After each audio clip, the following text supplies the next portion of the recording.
Welcome everybody. Welcome to the Ed Wood Summit podcast. This is number 9 in the series. I'm Greg Javer, and happy you decided to join me here today. I just finished off my work day and figured I'd crack open a beer, sit down, and spend a little time with. Initially, earlier this afternoon, I was actually thinking that I would sit down and talk through the paperback of The Young Marrieds, written by Ed Wood. Not written by Ed Wood. The movie, The Young, see how immediately this goes off the rails? This is why I didn't go there.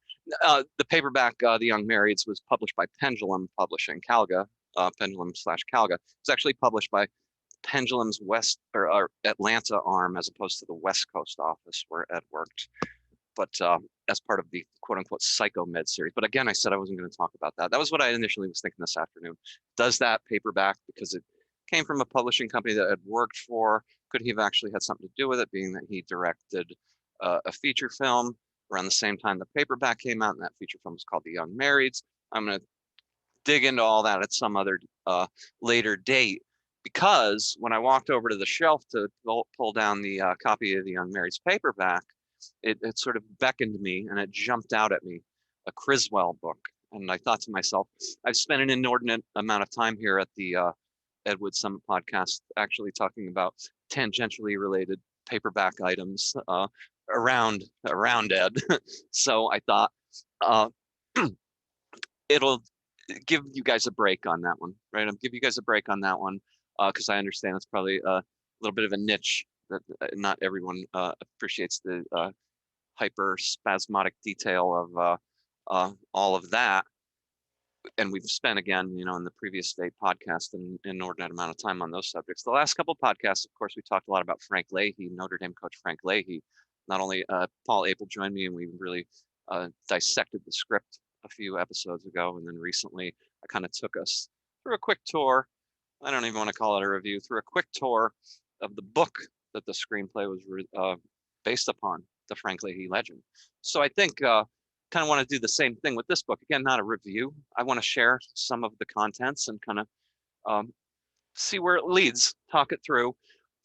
Criswell, of course, needs no introduction. I'm sure you know who Criswell is, the Amazing Criswell. So again, I'll briefly introduce him, but he started writing a newspaper column of predictions circa, some people describe it in 1951, but I've seen evidence as early as, I think, 49 or so. He was already pretty prolifically writing, initially as a columnist at the Long Beach Press Telegram.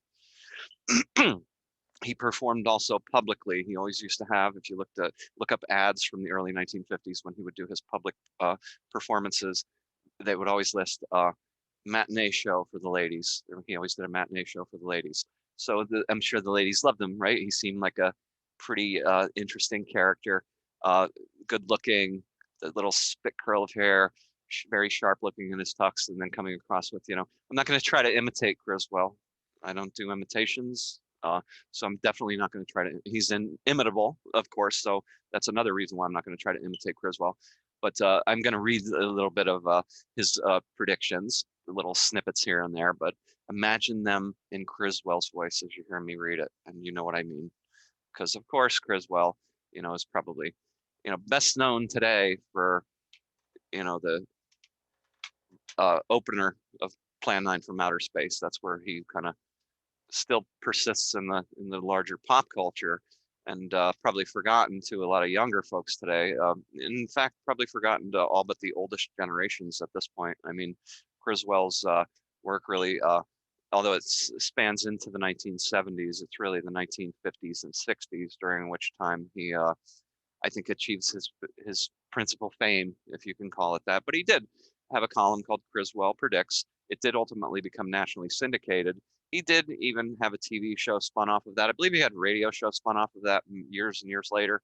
And he would appear quite frequently on things like the Tonight Show when it was hosted by Jack Paar, all the way through the time frame when it was hosted by Johnny Carson. I think I've seen appearances. He appeared on the Merv Griffin Show. And in those appearances, he clearly has a little bit of his tongue in his cheek about this. And well, at least the couple I've been able to see. It's hard to find any video of his appearances in the Criswell Predicts TV show, which was on KTLA in Los Angeles, Channel 13. Must have been on around the mid 50s. Kind of hard to pin that down, but it did continue to play for a number of years as well. So again, I'm not trying to give you a biographical sort of run through of Criswell's life. He was born Jaron Criswell Koenig, or which he went by King, Gerald Criswell King, and had a couple of variations on that name, like Charles Criswell King, and a couple of variations that he went by. He subsequently, of course, got involved with Ed Wood and became friends with Ed Wood. So they ended up working together again, not only on Plan 9, but Criswell shows up certainly in Night of the Ghouls, essentially doing the same thing, his I predict routine. And then he shows up, perhaps, arguably, at least for me, my favorite of Criswell's performances in an Ed Wood movie, although it's not a movie Ed directed, but he scripted Orgy of the Dead. And Criswell reputedly, was drunk to the point where he could barely read the cue cards. And quite frankly, it does seem perhaps like he's a bit inebriated during portions of Orgy of the Dead, which makes it kind of it's already a wild enough movie in its own amazing and unique way. But Criswell really just he's a blast to watch in that one. When I was around college age, when it first came out on videotape, I remember me and my best friend would rent it quite frequently. We would rent it quite frequently, and this is back in probably the early 90s. Maybe we would rent it sometimes almost every Saturday night. We'd get together generally, and we would watch a couple of movies, eat some pizza, play video games, and we would quite often bring Ed Wood into our little evenings together. And more often than not, it would be Orgy of the Dead that we would watch because we knew all of his dialogue. I think at times we probably got to the point where we were just fast forwarding through the strip routines, right? Young, reputedly virile men, beautiful naked women. That wasn't interesting to us. It was far more interesting to see, and there's not a lot of Criswell dialogue in the film, but even just the little bits that there are, if you've seen it. So again, not trying to do a whole big, deep background dive into Criswell, but what are some other quick highlights that I may want to mention? He was good friends with Mae West, was her personal psychic, and she even wrote a pop song about him on her mid-50s album of hers, and the song's great. It's very catchy. In fact, I'm going to link to it when I post the link to this YouTube video over at Ed Wood Wednesdays on the Dead to Rights blog, d2r.blogspot.com. Joe Blevins, of course, founded the Dead to Rights blog and gave me the privilege of starting to contribute content way back in 2015. And here we are, still at it all these years later. So Joe has been linking to the YouTube videos at Ed Wood Wednesdays, and I'll link to the song. It's up on YouTube. Mae West, Criswell Predicts, song Criswell Predicts, which is, of course, the name of his column, name of his TV show, his radio show, et cetera, et cetera. This is kind of his brand. I predict, he would say. And again, I'm not going to try an imitation. Couldn't do it. He's inimitable. So, Criswell predictions. Let's talk about that before we open the book. So he starts at the Long Beach Press Telegram as a columnist. He starts writing I don't even want to say necessarily that they're columns of predictions initially. He's also doing a couple days a week. He's writing columns almost every day of the week. And he's also writing columns that I don't remember. There's the Criswell Predicts moniker on some of the columns. Other days of the week he did one, and I don't remember the title off the top of my head. I'd have to look it up. It's been too long, actually. It's been a good 3 or 4 years since I really was delving deep into Criswell. So this is going back into the Rolodex, which is compromised as I get older. It's just sort of how it is. I get very forgetful. So Criswell also what it seems like almost more of an advice column, almost like a Dear Abby. Like, think of it like a Dear Abby like type of thing. He sort of starts to collapse those two notions together as we get into the 50s, and then later on, he publishes his first book in 1968 called, because here's a copy of it, Criswell Predicts Your Future from Now to the Year 2000. Criswell predicts your future from now to the year 2000. So this is the paperback version. The original hardcover version came out in 1968. The difference here is that he says right in this book, in the opener, he said, "This is the first time we're really I'm prophesying. I'm not just making predictions of what may happen in the near term, but I'm prophesying, and of in the manner of a kind of seer, like an Edgar Cayce or Nostradamus, um, who." Nostradamus is even mentioned in the lyrics to Mae West song. The real difference, though, in this book, Criswell Predicts Your Future from Now to the Year 2000, the real difference is that he does, very typical of what he had been doing for nearly the last 20 years, but a little bit different is that he's now starting to become a sort of end of days prophet. And he's starting to see, the ancient Rome is now our culture and civilization all these years later is not vastly different, and it too will collapse and fall apart for complicated reasons. That's why when we start to look at the predictions, you start to get into Criswell's wiring, and you realize he has a pretty unique viewpoint on I guess history and time and tide and all of that. So last thing I'll say before we jump into the book is that Criswell did have his tongue in his cheek. He did tell people, it's obviously a scam.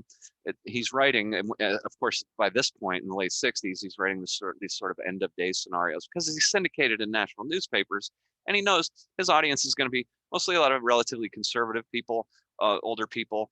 As the world's changing, right? The hippies are taken over. The pill has been introduced. He loved predicting things related to contraception because it was a hot topic. So he knew I'm going to write about things that will scare the average person a little bit, but even the audiences must have taken it with a grain of salt. Again, they would have seen him on the Tonight Show with Johnny Carson and he kind of joking around. Oh, incidentally, related to that, so I mentioned on previous podcasts and at Edward Wednesdays that a producer who made a couple of films based on scripts that Ed wrote and actually knew Ed reasonably well, a gentleman named Jack Descent. I became friends with him maybe about 4 or 5 years back.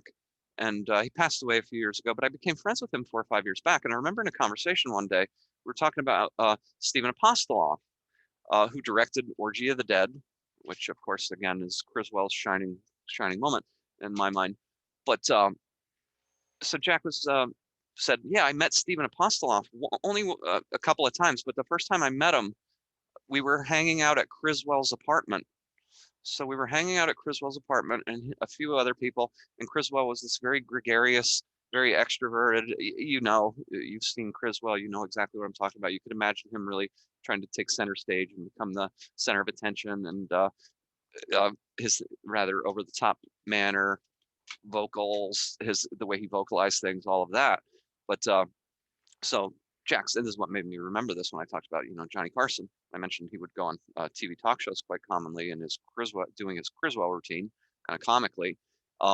Jack said, then the phone rang, and it was the Tonight Show, and they needed a fill-in guest at the last minute. So that's how Criswell so frequently appeared on the show. He was a last-minute fill-in guest who would drop everything like a ton of bricks as soon as he had the opportunity. And why not? He's on the the list to call to be a fill-in guest on the Tonight Show. So Jack said, he's this very gregarious guy who's a wonderful host. And then all of a sudden, after he gets the call, he basically is just like, I got to go, and very kind of coldly rushes everybody out.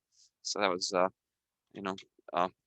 Criswell. Of course, not many of those episodes, talk show episodes with his appearances survive, but I think he did have his tongue in his cheek. He knew this was all BS, and he wasn't really a psychic. Some people did claim that he was. There's occasions where he claimed that he really was, but now we're going to look at the predictions. Can you take this credibly as him being an actual psychic? Let's find out. So the cover, Criswell predicts your future from now to the year 2000 by Criswell. He just needs the name. It's like Madonna or Cher, right? You don't need to say anything more. We know exactly who he is. He's that big of a pop culture superstar. So Criswell predicts your future from now to the year 2000. The sensational bestseller, now $1. So this was $1 back in 1968. Pretty good deal, right? About what you would pay for an adult paperback, actually around the same time frame. So I was able to scoop this copy up on eBay a couple of years ago for I think $5 or something like that. And I thought, well, that'd be fun to have. I don't have any of Criswell's other books. I think I might have a scan. Somebody sent me an ebook scan of one of them. Then there's also other earlier Criswell books during his theatrical days where he writes about Broadway, books co-written with his wife, Halo Meadows. So that's, much, much earlier. This is 1968. His first book is published, and only $1. So today I saw on eBay, as this afternoon, I just happened to punch it in. I thought, let's see if it's still another copy still floating around. It was the paperback copy again. It was like $27. But look around. I want to buy more Criswell books. It's reminding me that I should keep an eye out for getting them relatively cheaply, because I'm pretty stingy. But they'd be fun to have. Again, you can also go on newspaper sites like newspapers.com, newspaperarchives.com. There are some free newspaper sites out there. And if you start looking around for Criswell columns, you'll find tons and tons of them. So you can read a ton of stuff additional to what we're going to share here today, right from the columns, stretching over the course of decades, because he was so widely nationally syndicated. Among Criswell's amazingly accurate past predictions, the deaths of Dr. King, President Kennedy, and the Arab-Israel War. Okay, so the death of Dr. King, this is going to sound really, really cynical, but I'm sure lots of other people thought the same thing. This sounds terrible, but at that point in time, given the sort of strife of went around during the civil rights movement, and the fact that there was a lot of unfortunately, it brings us right back to today, right, where there's still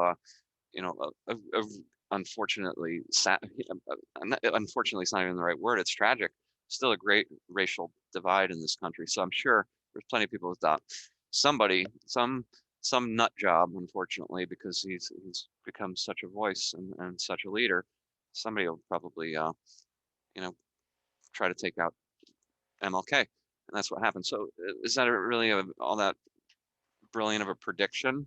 President Kennedy, that prediction I'm familiar with off the top of my head, and he did not say that. He said something will happen to President Kennedy in November of 1963 that will prevent him from running for president.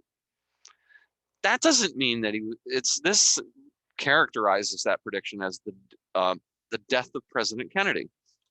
That's not what the prediction actually says. And so now you could see, the more broadly he makes the prediction, the more you could plug actual events into it. He could have been, what if, let's say, some scandal came out in November of 1963 where JFK's a womanizer, right? Didn't happen till later, was that realized? But it could have been that, right? The way he wrote the prediction, something will happen that will prevent him from running for office. And the Arab-Israel War, I don't think anytime, and this is tragic also as a human being, to even have to cop to it, but you're never wrong to predict strife and war and people doing terrible violent things to one another. You'll never be wrong. So how predictive is he really? That's just a couple examples, literally right from the cover. Then we get a little bit more detail about what we're going to find in this book. Predictions in this book with dates and places. Castro's assassination. Castro's assassination. Was Fidel Castro assassinated? I'm being facetious. The death of Mao. The death of Mao Zedong. So he he did pass, in fact, so he's on to something. The destruction of San Francisco and Denver. The destruction of San Francisco and Denver. So two pretty big prominent cities in the United States destroyed. They're going to be destroyed. He's prophesying that. And Criswell predicts your future from now to the year 2000. New all-out war in Korea. All-out war. So I think that's still looming, right? And still seems like it's always a possibility. So again, how much is he predicting something that other people probably aren't saying? That's a real touch point, real hot spot. Something could in fact go down. We still talk about that today, and many more startling events. Startling. Of course, you think of Bela Lugosi. Startling. And startling is a word, actually, interestingly enough. I'm not by any means suggesting Ed Wood had anything to do with writing Criswell predicts I have to always look at it so I say it right. Your future from now to the year 2000. No, I'm not even remotely suggesting that, but the word startling is, of course, a key word that you'll find in Ed's texts, as well as, like I said, in Glenn or Glenda, you'll hear it uttered, and you'll hear it across different kinds of media that Ed produced throughout his whole entire adult life. Is a word that he commonly liked. So Criswell perhaps liked that word too, or the ad copy guy, right? It's not that unusual of a word to have used, but it's a word that in today's world you don't hear all that much. So that's the cover. It's the front cover. So let's flip it over, and because this is what you would do if you went to the bookstore. Then you'd flip it over and you'd decide, okay, if the front cover was appealing enough, or just the name Criswell in and of itself might be like, I'm going to buy that, right? But if you were a little bit more of a selective shopper, you might read the front cover and go, oh, that sounds kind of intriguing. Let me look at the back cover and see just how deeply this will hook me in. And then we get big print right on top. 87% of Criswell's predictions have come true. 87%. That's almost 9 out of 10 predictions. That's a fucking astonishingly high rate of getting it right, of accuracy. Like, it's unheard of.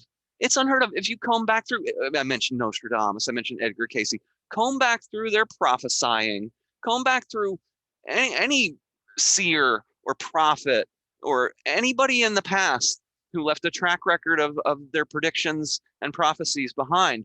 Nobody maintained an 87% accuracy record, not even remotely so. In Criswell Predicts Song by Mae West, because I think it fits the lyric, because I think it rhymes with the lyric at that point in the song, the chorus says, he's 90% correct, because he's 87% correct wouldn't have fit the chorus at that point in the song. So you're going to obviously want to listen to that song. But so I think they ratcheted it up to 90 because 87 is already so sky high, it's almost unfathomable. So 90%, that is indeed 9 out of 10 by the math, right? I can do simple math like that. So an astonishingly high accuracy rate. I am, of course, being a little facetious, a lot, actually. Past predictions. So this is going to be the selling point to get you to buy into that. 87% accuracy. Here's why, because on March 10th, 1963, on a Jack Paar TV special, I predict that President Kennedy will not run for re-election in 1964 because of something that will happen to him in November 1963. We already kind of talked about that one. So true. It's a true statement, actually. Very true. In fact, it's not that he would not run. He couldn't run, unfortunately. But Criswell doesn't actually predict his assassination there, as is sometimes claimed, and claimed actually on the cover of the book. December 31st, 1965, on NBC's The Tonight Show. I predict that the next governor of California will be Ronald Reagan. So he got that one right too. See? Now, there's other political. I've read enough Criswell predictions over time to know that he liked making these political predictions. This person's going to win the Los Angeles mayoral race against this person.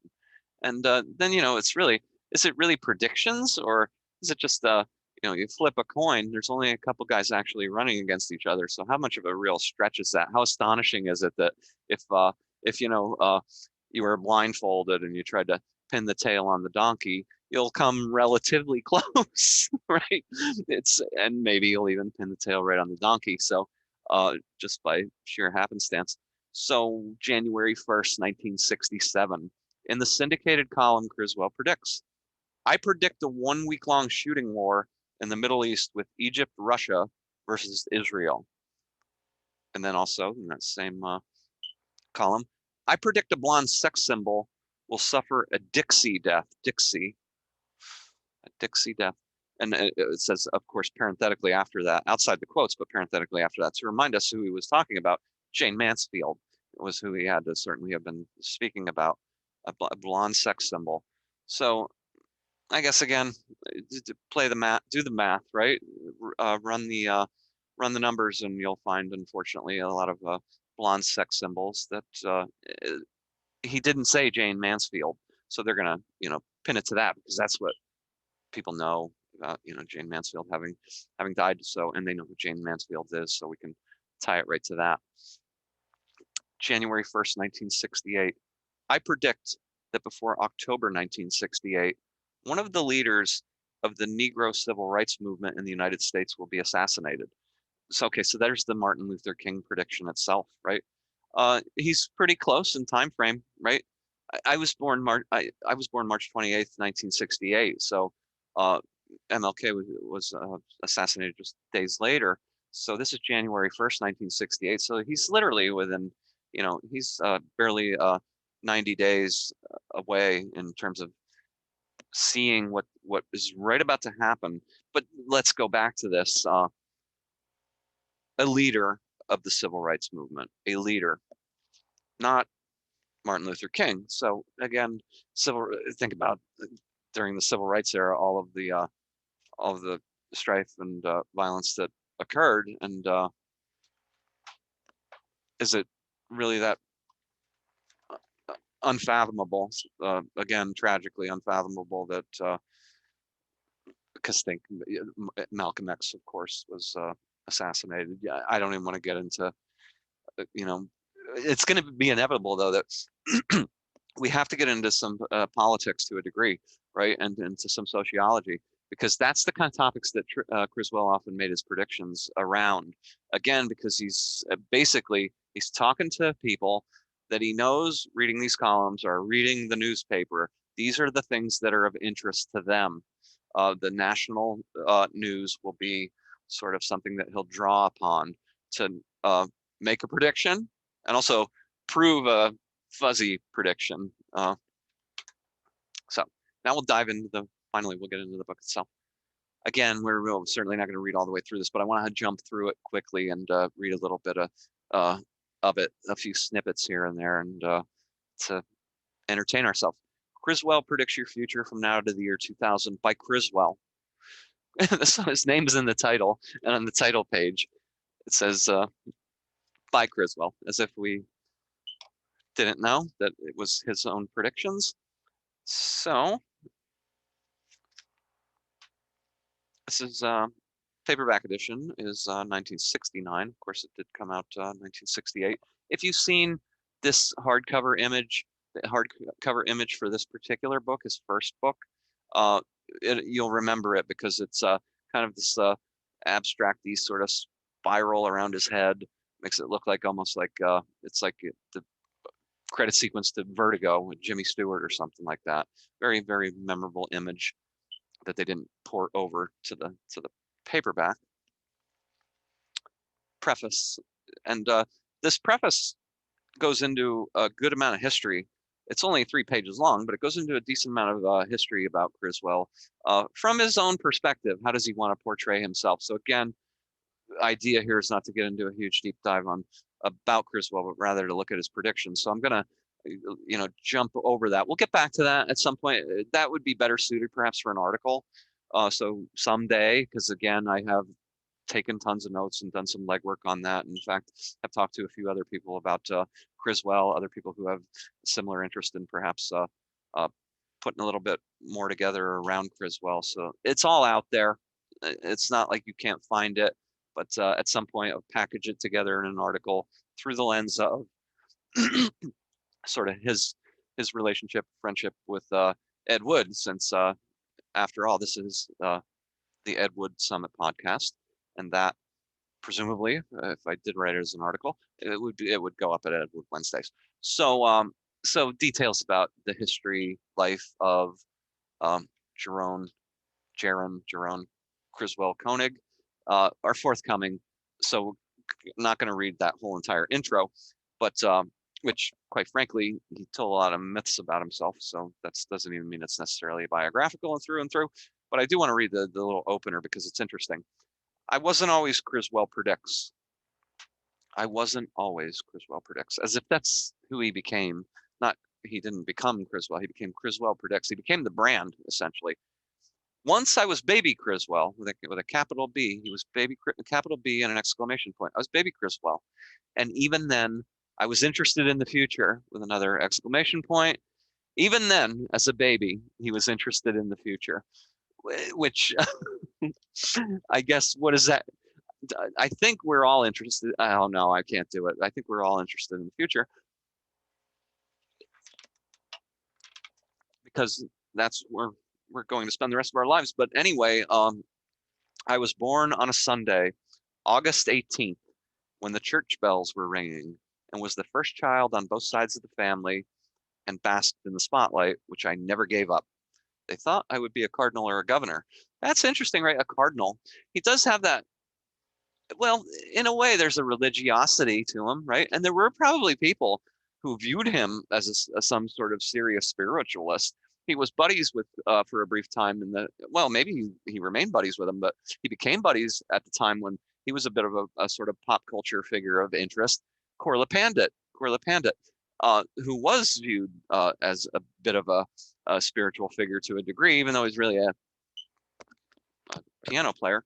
So that separate apart. So now I'm going off. This is how this hopefully will not become inordinately long. I start going off on tangents as I remember these things as I talk about them. But Criswell predicted once that Mae West was going to become president.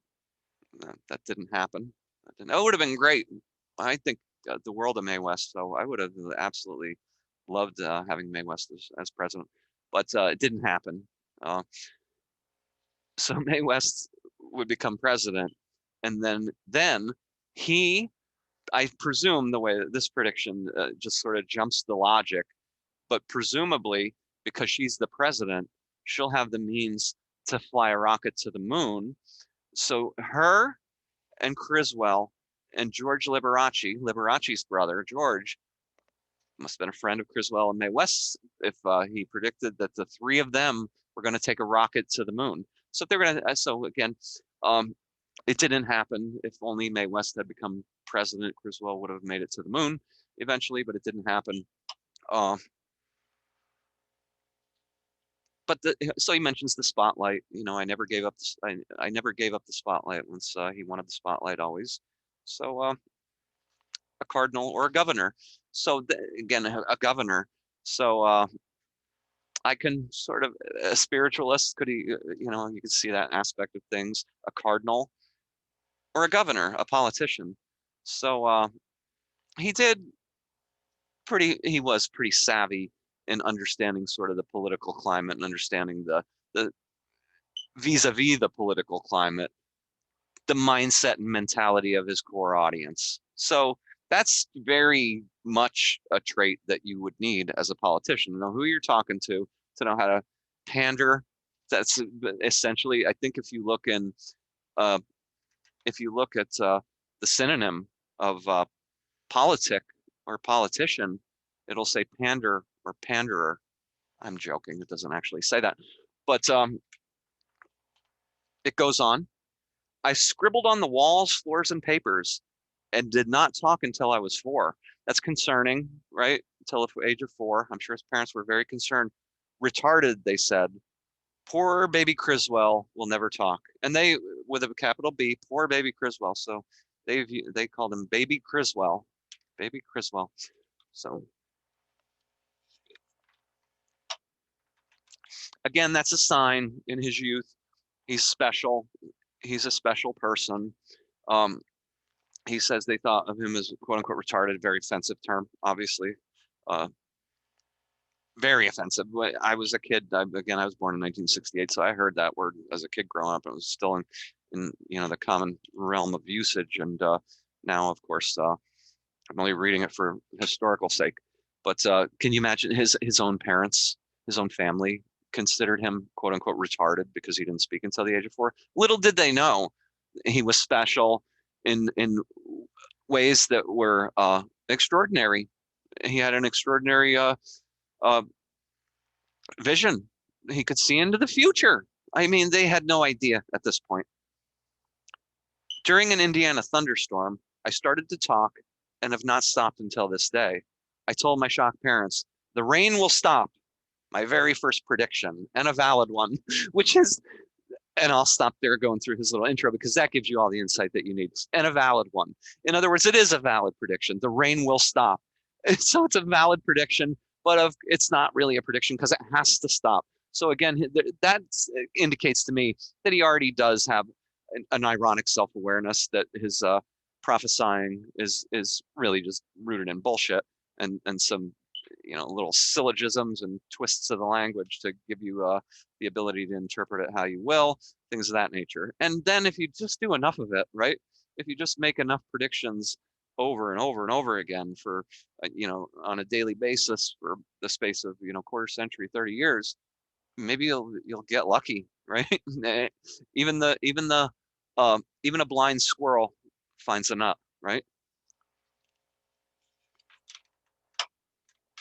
Which sounds kind of apropos.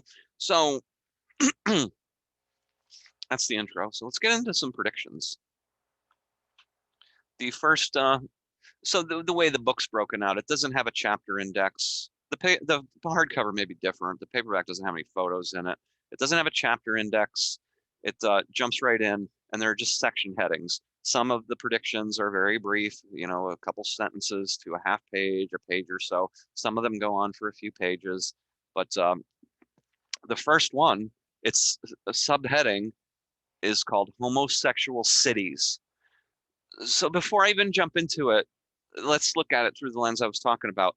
He knows this core audience, homosexual cities in 1968. Oh my God, right? The average conservative middle American is probably like, oh my God, the world has gone to shit, right?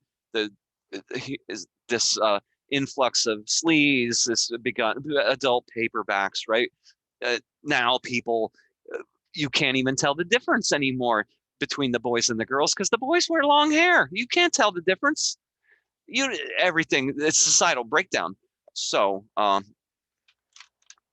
homosexual cities. I predict that perversion will flood the land beginning in 1970. I predict a series of homosexual cities, small, compact, carefully planned areas, will be blatantly advertised and exist from coast to coast.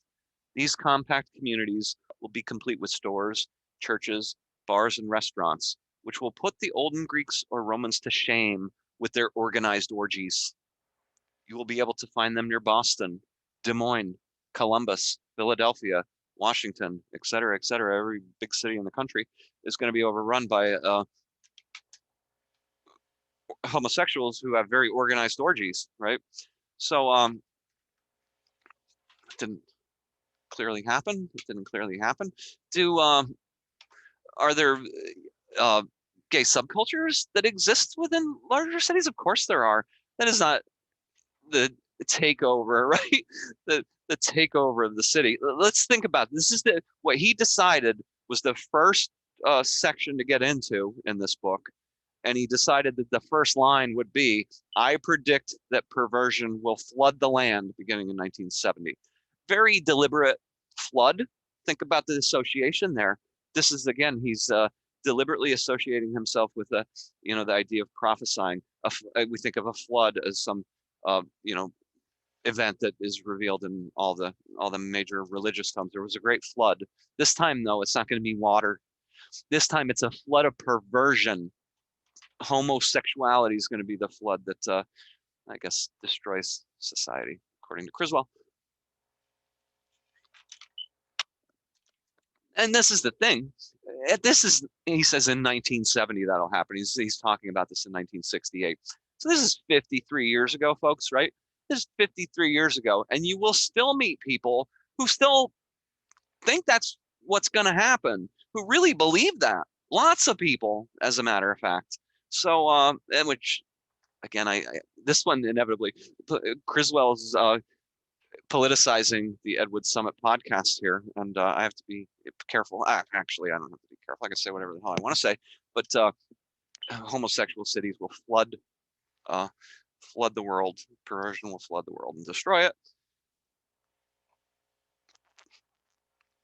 Much thought and planning will be expended in setting up these communities where perversion will parade shamelessly. Perversion will parade shamelessly. See, now somebody could say, and go with me here. I'm not the one saying this. Go with me here. Somebody could say, well, that's what really happened, right?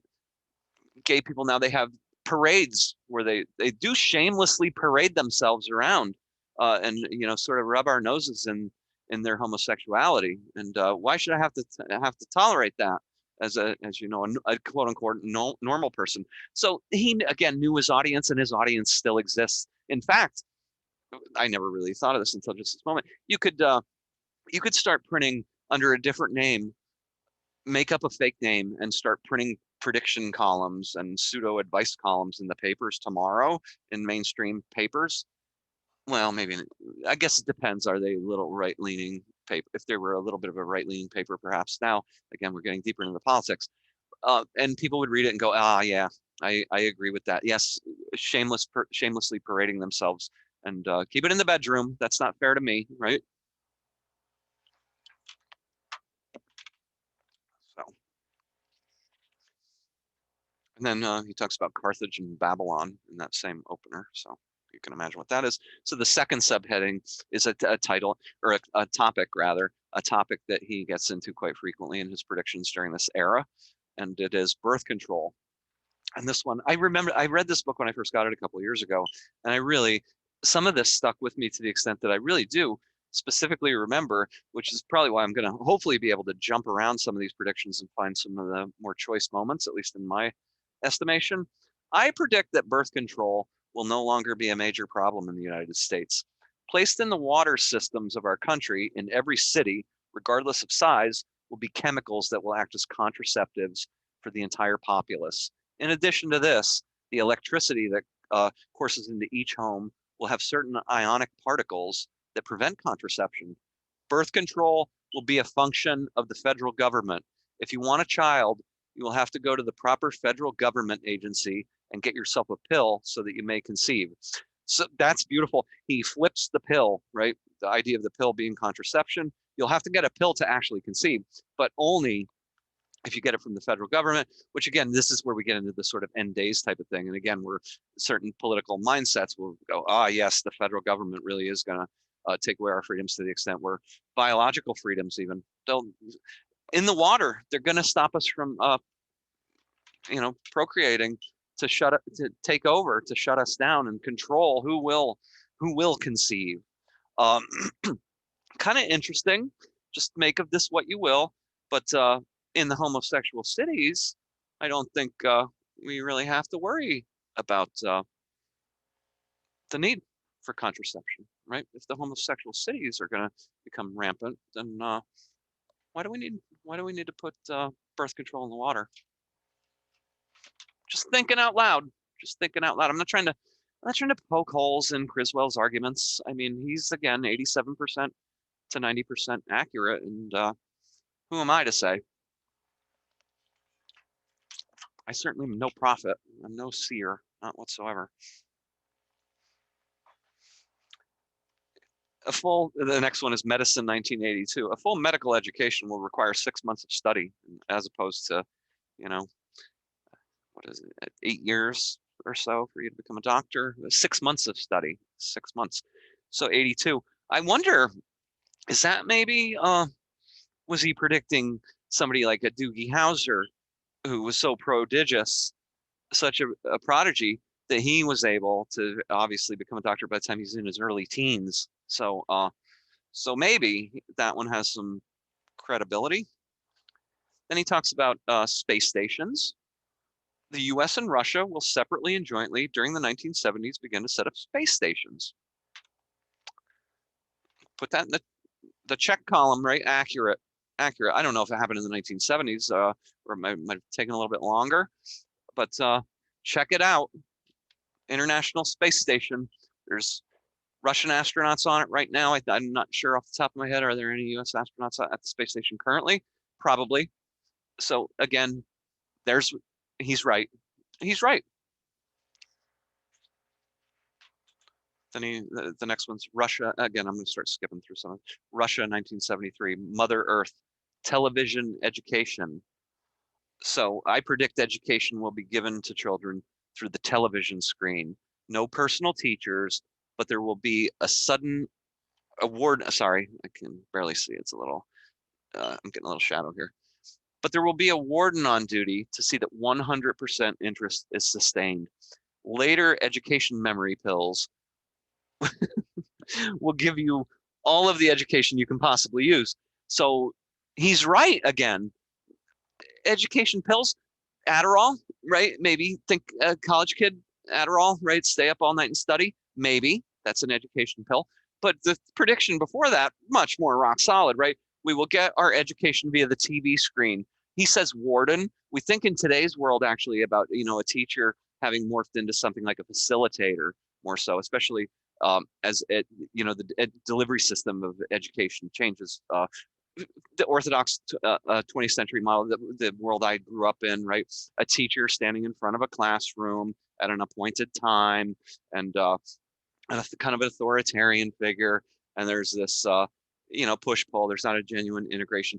That becomes a teacher who's a facilitator in today's world.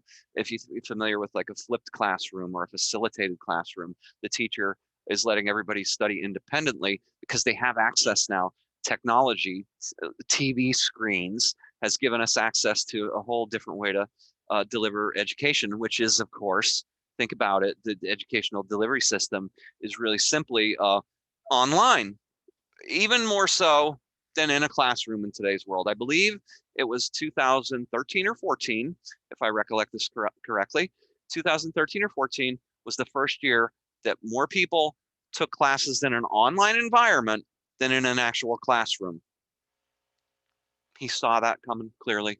Absolutely. He's astonishingly correct so often. How, of course, let's think about that for a second. Think about film strips and 16mm films, classroom films, and things like that. This goes back to literally the 1920s and 1930s, and by, of course, the 1950s. And certainly even back in the day when I was a kid growing up into the early 80s, pull the classroom films off the shelf, dust them off, and slap them on, and we'd watch actual projected films as part of our education. So it was already happening. So he isn't really predicted anything. The usage of the word will be a warden who makes sure that you're 100% sticking to your books and studies. A warden. So that sounds to me like he sees that education will be, again, the federal government will become this behemoth. Even education, a warden will oversee it. Because you think about the association, you think of the word warden, what do you think of? There's only really one thing you'll probably think of. You'll think of, the guy who runs the jail. So again, it's this government, maybe he's suggesting here, the government, the US government is going to, take over well, they do to a degree run the education system, right? Think about the Department of Education, but they're going to take over to the extent that no more teachers, no more books, literally just, and then they can start to feed you any propaganda they want when they've isolated you to that point where now you only are going to be able to access their viewpoint, right? There's no more the collaborative nature of a discussion in the classroom. Good teacher maybe employs the Socratic method, tries to really kick off some curiosity in his or her students, and make them essentially that curiosity. The power of education is to start to become a more thoughtful, reflective, and perhaps we can say a better person. Certainly, he doesn't say it here, but he has to be implicitly suggesting that a world where kids are educated in that fashion, that can't be a better world, because everything else in this book actually is going to tell us the world's gone to shit and going to keep going that way. I predict that, well, this is the movie sensation of 1970. I predict that the untold story of one of the South's bloodiest quote unquote heroes will be the movie sensation of 1970. So have to go look at, what does that really mean, the movie sensation? And what is the South, one of the South's bloodiest heroes? Is he talking about maybe like is he talking about something that happened during the Civil War? Is he talking about something that happened during the Civil Rights Movement? Again, he gives himself a really broad swath to pluck. If a movie comes out that somehow fits the bill here, and he can just say, what does even movie sensation mean? It doesn't mean anything, right? It doesn't. He didn't say the #1 box office film of 1970 would be, one of the biggest hits of 1970, the Oscar-winning Best Picture of 1970 will be. He's never going to pin himself down to that extent in terms of specificity. I don't think he will. Often, anyway. I think that's part of his ploy to get people to actually go, oh yeah, you know what? I can kind of see how that's already happening. I'm not talking about that particular prediction. I could see that taking shape. It's kind of already happening. He sees clearly what's coming, and it's not pretty. It's not pretty what's going to come down the pike. The aphrodisiacal era, he calls it. So again, let's jump through this. That's a very long prediction, which goes on actually for 3 pages. That's interesting of itself, in and of itself.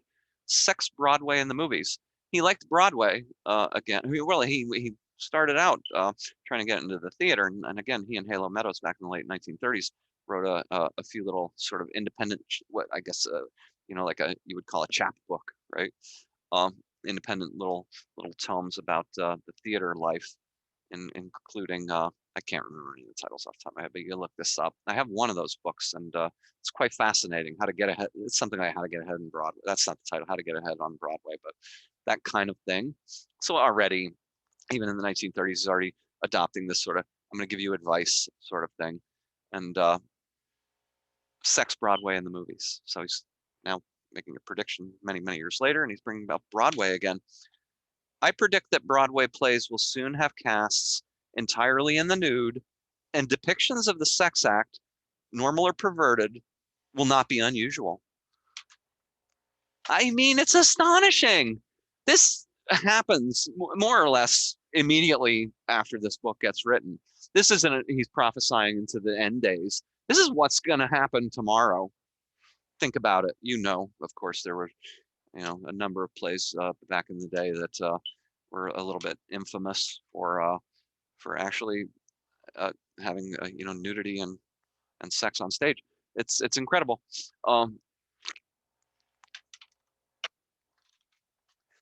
Is he? So I wasn't keeping track. I hope you guys are keeping. I think he's about 100% right now of what we've surveyed.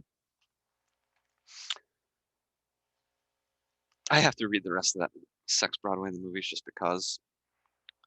This will mark a renewed or this will mark a renewal of legitimate theater, for it will mean that such acts may be portrayed in theater before they will be portrayed in movies. However, Broadway's exclusive franchise shall not last long. Soon movies will follow Broadway. There will be movie houses specializing in such movies operating openly in the US. There will be movie theaters specializing in sex movies. Movies will overtake, Broadway's going to get into the sex game, but movies will overtake it. There were already tons of, in 1968, there were already tons of drive-ins, grindhouses, etc.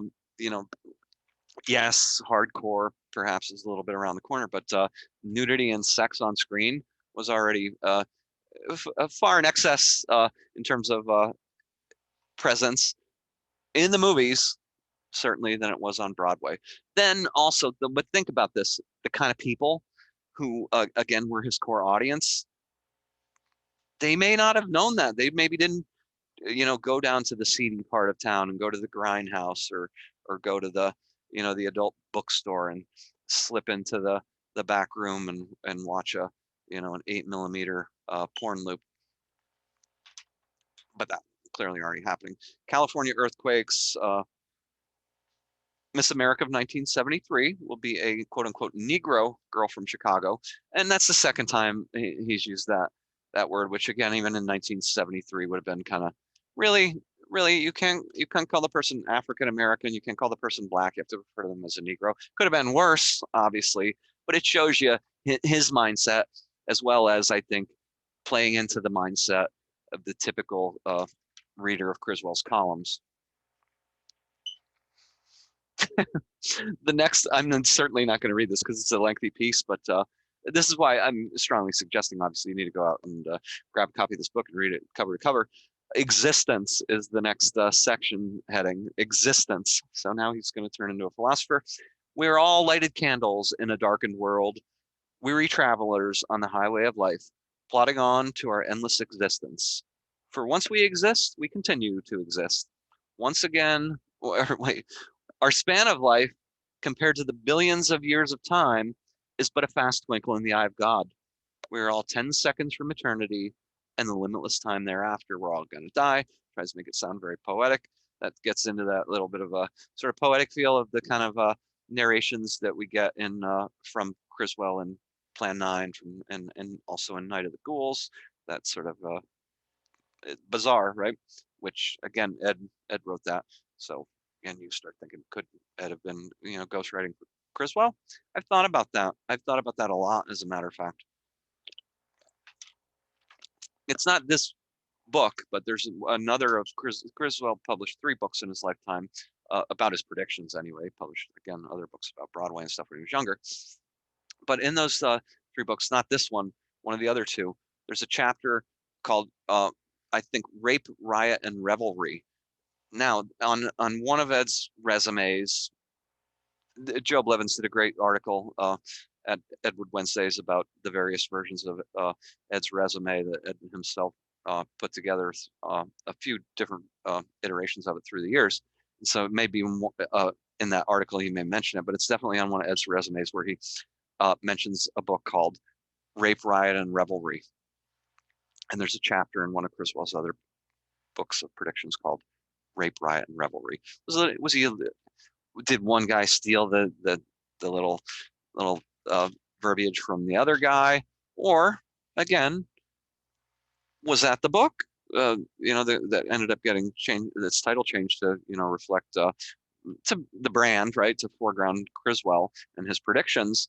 I'd be starting rumors here at the Edwood Podcast Summit, rumors that we possibly will never know the answers to. So I'm just saying, it's interesting, right? The correspondence is interesting, and again, the language of things. Criswell, Edwood somehow, had obviously were buddies and had an affinity for one another. So maybe they just kind of had similar sort of ways of manners of speech and things like that. Or again, Ed was ghostwriting for Criswell. Now, this will become a rumor if I don't stop, and I don't want to do that.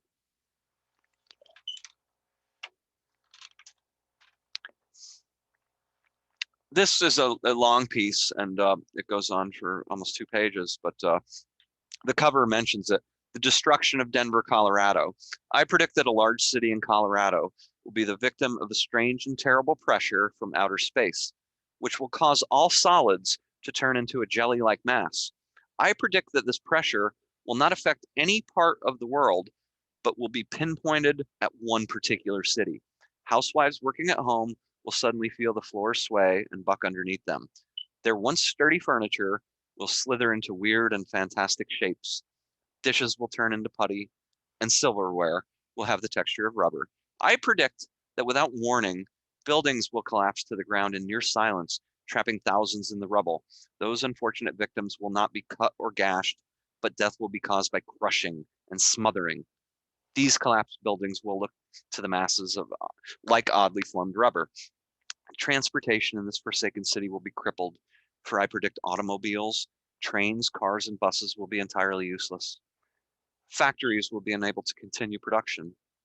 Poles supporting high-tension wires will collapse. The entire population will live in terror and in fear. So again, real end days sort of shit, right? Real nonsensical sort of craziness. The outer space, what am I ascertaining here? Some kind of space ray will turn everything into a gelatinous mass, a rubber-like gelatinous mass. It'll just become impossible for us to sustain our way of life in that world, right? Then I guess that presumably I'm not going to read the whole prediction. Maybe he gets into this. So I don't remember. Maybe the aliens, that's the environment that is, conducive to their life, right? That kind of jelly-like, rubber-like existence. So they were getting prepared to take over the earth. Either way, the destruction of Denver, Colorado, think about that. I don't think that happened. So that's, I think, the first time he's been wrong so far, I think. I got that right. The Castro assassination, again, that's mentioned on the cover. I predict the assassination of Fidel Castro by a woman on August 9th, 1970. By a woman on August 9th, 1970. I think you got that one wrong. Again, I don't know. I'm not a history buff, so I don't really know about that. Greece. I predict that Greece will be the center of turmoil and revolution throughout the 1970s. This inner conflict will lead to outbreak of revolution and counter-revolution. The country will suffer tremendously. Virtually no tourist trade will exist. So again, that's you want to predict, civil strife and things of that nature anywhere on planet Earth at any given time. It's just a roll of the dice that you're gonna roll the right number every now and then because humans can't get their shit together. So these are very wise gambits. These kinds of predictions are very wise gambits because very high likelihood. And then you can also say, well, if it didn't happen in Greece, but it happened here, it happened in some other country, and fundamentally the same thing happened. So I again, he could claim some efficacy to the prediction. American tragedy. This is great. It's not great, but it's great that it's so strange. It's not great what he's saying. American tragedy. I predict that tragedy will once again strike one of America's best-known families. Shortly after its most widely loved member has remarried, her remarriage will be a mistake. So I'd have to, did that something like, I'm sure something like that probably happened, right? You look it up in the gossip columns, right? America's best-known family. What does that even mean? Best-known families, best-known how? Right? A real family, a TV sitcom family. What? I don't know. Again, he gives himself a rather wide swath of possibility. Credit, not cash. I predict the only medium of exchange will have to be a punch card. No coins, no bills, just a punch card. No gold, no silver, just a punch card. A punch card will clear at the automation center to buy you the things you want. However, I predict if you do not have enough energy units through work, you will draw nothing. So you now are not making money. You're drawing energy units to charge up your punch card. And your punch card is the manner of exchange, right? There's no more coins, bills, and all of that, right? Interesting. It sounds like you're really onto something, like credit cards, maybe, right? Punch card is actually a really weird, it has its own rather, onerous associations when you think about the IBM punch card system that was used by the Nazis to, well, I don't want to get into, again, this has gone, this the most political Ed Wood Summit podcast ever. Thank you, Criswell. Thank you, Criswell, for that.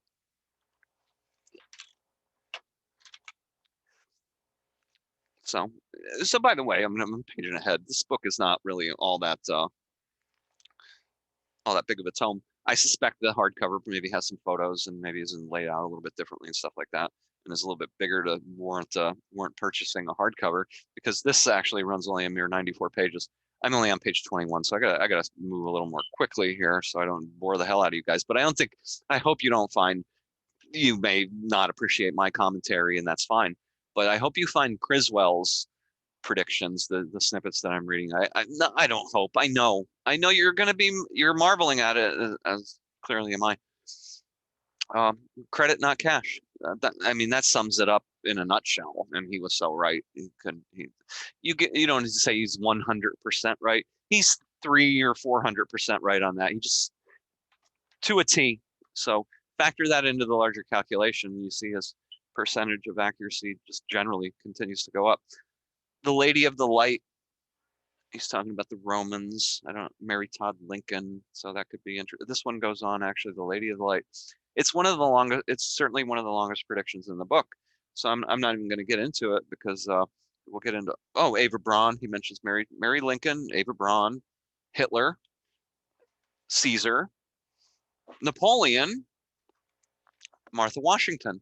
Interesting. The people he's collapsing together into one argument here, the Lady of the Light. So I'll have to look at that later. I don't remember specifically that, but he literally goes on for 4 pages on that, one of the longest predictions in the book. Then he talks about another prophet, the sleeping prophet, Edgar Cayce. It was Edgar Cayce, known as the sleeping prophet, who beheld visions of our future which have come to pass. And it is in interpreting his visions that I have found visions of my own regarding the incredible future. That's what is that resume statement, virtue signaling? I think more so resume statement. I studied Edgar Cayce's work, and I've derived my work from Edgar Cayce. So he's trying to piggyback off somebody who was already widely accepted as a sort of genuine prophesier, a genuine seer, right?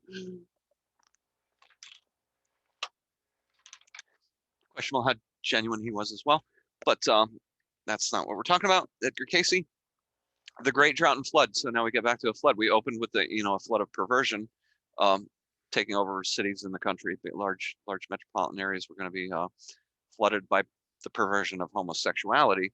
Now we get the Great Drought and Flood. So again, we've got these religious associations, these political associations, all kind of jammed together in a weird polyglot way, and it's I find it pretty entertaining.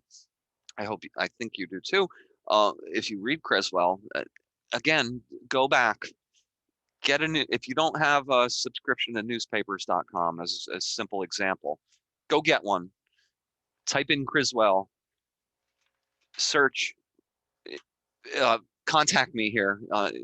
Contact me through right here on YouTube. Put a comment in and say, hey, Greg, I need some help finding some of these Criswell Predicts articles in case you're striking out. But you'll find, with simple keyword searches, you'll find literally hundreds and hundreds and hundreds of them published from the late 1940s right through the mid 1970s. And so if you're enjoying this sort of stuff and you're not overly familiar with it, you can read Criswell predictions to your heart's content for quite some time. The Great Drought and Flood. The face of our earth is ever changing. The world of 1,000 years ago was entirely different from our world of today, but time has made changes beyond imagination.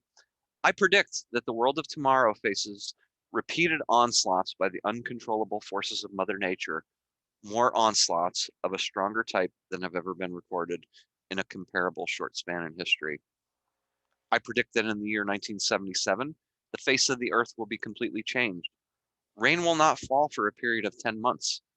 I predict that our Great Lakes will become beds of sand and rivers will slow down to a trickle, et cetera, et cetera. So no, the Great Drought didn't happen. So the Great Flood, on the other hand, still potentially forthcoming as we enter into what looks to me like a water.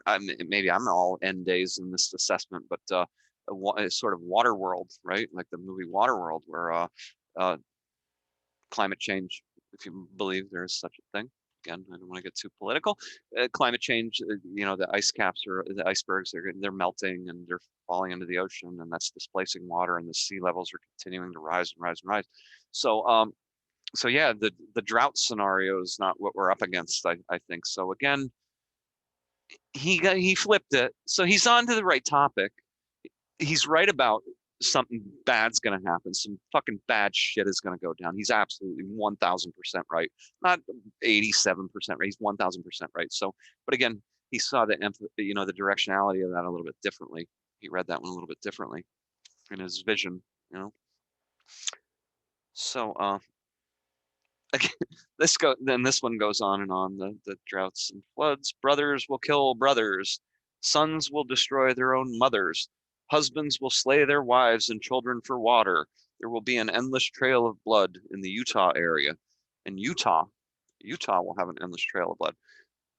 Trail of blood in Utah. So I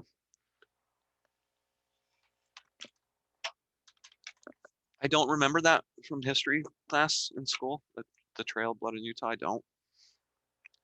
But not to say that, horrific droughts have not happened, nor to say that there aren't areas currently and recently that have experienced horrific droughts. Not at all. So he's, again, you have to think, you really have to massage a Criswell prediction to understand where he's coming from. If you don't understand where he's coming from, you could easily dismiss his prediction as being bunk when in fact it's a fucking bullseye. It's a bullseye.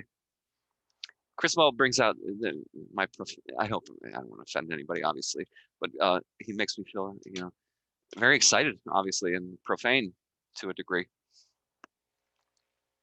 The English Channel will be so shallow that people will walk from the British Isles to the shores of France.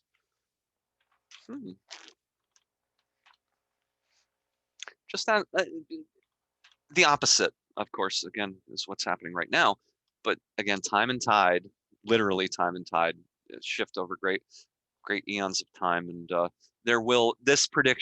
that prediction of great droughts, it'll eventually come true. It'll sadly eventually come to pass that will happen.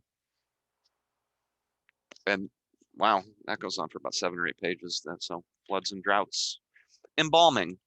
The present method of embalming will soon be completely discarded for a new revolutionary arterial fluid, which will preserve the body for 1,000 years in a perfect lifelike state. Your body will then be dressed in a fiberglass burial garment and encased in a fiberglass casket, which will outlast the elements and endure as long as time itself. The natural enemies of the grave, insect, rodents, and water, will be completely conquered, and it is very possible that in 1,000 years your descendants from another planet might look upon your preserved lifelike remains. Our body is a temple that will be preserved forever, even after all life here is gone. Again, that ends on striking a very religious note, right? Very, very much so. So he, again, knew how to play to his audience, strike a chord in his audience. Preserve your body for, so I'm in, actually, on that note, I'm going to take a momentary pause because I have additional stuff to say about that. All right, back. Took a brief break there. I was planning, this comes up on previous episodes of the Edward Summit podcast where I mentioned that I sometimes endeavor to try to keep these things a little bit more concise. How much time do you have available, right? I try to respect that. And an hour and 15 minutes later, I'm taking a quick break so we can dive back into it. And I'm a mere, 1/3 of the way through the book. I'm not suggesting that we're 1/3 of the way through this podcast. I'm going to start moving through it, obviously, a little bit more quickly. You're clearly, by now, I hope, have gotten the gist if you've hung in there this long. I'm going to do this again, though. I'm going to go, but Criswell will become perhaps a recurring topic here at the Edward Summit podcast, where we share and discuss some Criswell predictions. I'll have to even get some of my associates and colleagues and friends from the world of Edward on to talk about Criswell. Clearly, it's just phenomenal stuff. So embalming, right? That's where we left off, right?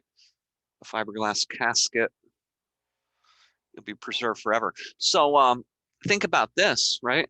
T.K. Peters, Dr. T.K. Peters, who wrote sex paperbacks in later life. We talked about Dr. T.K. Peters on a earlier podcast. You can look that up if you want to hear a decently detailed overview of Dr. T.K. Peters, and talks a lot more about his paperback work and also his relation to Ed Wood, I guess is the simplest way to put it. But he also curated the Crypt of Civilization at Oglethorpe University in Atlanta, project that stretched on through the latter half of the 30s, and the first crypt of its sort that really tried to preserve things for thousands and thousands of years. So again, he's not predicting anything. In other words, that really that the preservation. Could you preserve a human for any length of time like that? Could you? What would you do? You would encase them in fiberglass? Could you mummify it? What is mummification? Um, so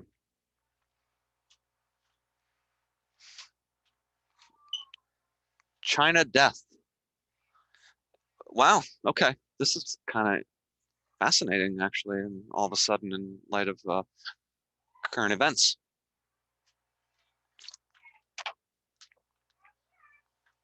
China death.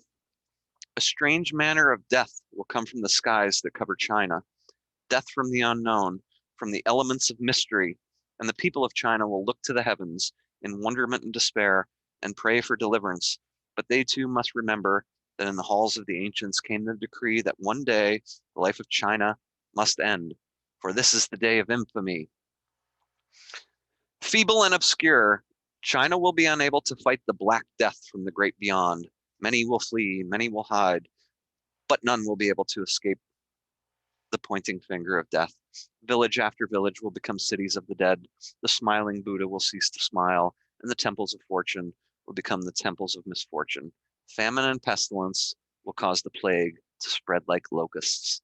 From the Sea of China to the gateway of Tibet, the cries of the dying will echo as the age-old prophecy comes to pass. But one thing the wise men of the East could not foresee was that the Great Wall of China could not hold back the incredible future. As Mother Nature destroys, Mother Nature also creates. And as an old nation dies, a new nation is born. I kind of wondered where that was actually going to go. I thought maybe he was going to predict, something a little more closely aligned with some of our current events. But as an old nation dies, a new nation is born. I think that's accurate.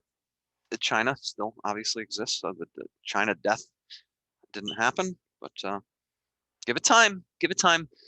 Give it time for any of our civilizations, any of our countries. Give it time, and that will become true. Eventually, it will become true. Ronald Reagan. I predict that Ronald Reagan will not seek re-election as governor of California. Ronald Reagan will not. He, again, his political predictions, especially within the, LA and area of California, was what he mostly talked about, which was presumably what he was most familiar with, living there. And I believe he lived in an apartment near the Los Feliz Hills, kind of in Hollywood. I talked to a guy who remembers going to his apartment once and meeting him there, and said his apartment was really quite weird.